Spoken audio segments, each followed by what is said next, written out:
Where do you weigh in on this?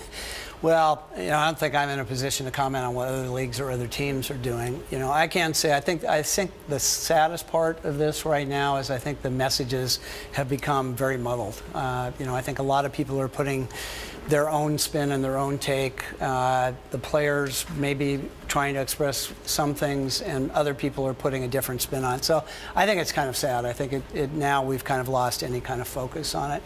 As far as our team goes, we weren't able to have a meeting to decide what we wanted to do in the White House. As you said, we were uninvited before we had an opportunity to discuss as a team, and that's just the way we work. I mean, the Warriors organization, everyone has a voice, and when we make decisions, we do it together. And I think that we're very proud of our players. These are, you can talk about what these players are. These players are professional athletes, but you need to talk about who these players are too. And these are, we're blessed to have a roster full of some of the most thoughtful, articulate athletes in sports today. And anyone who thinks all they think about or all they should be allowed to talk about is playing the game of basketball, I think really misses the point.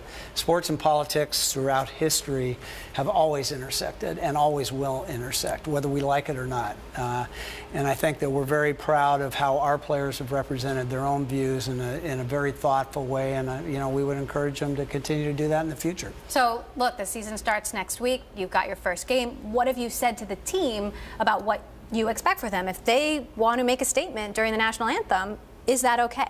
Well, the players haven't brought anything forth, and that's the way, again, the Warriors work. I think you're right. One difference between the NFL and the NBA is the NBA actually does have a rule that says that the players should stand during the national anthem. I think our players have a lot of ways to express themselves because they are such high-profile individuals. When they're off the court, I think they have ways to get their opinions out there.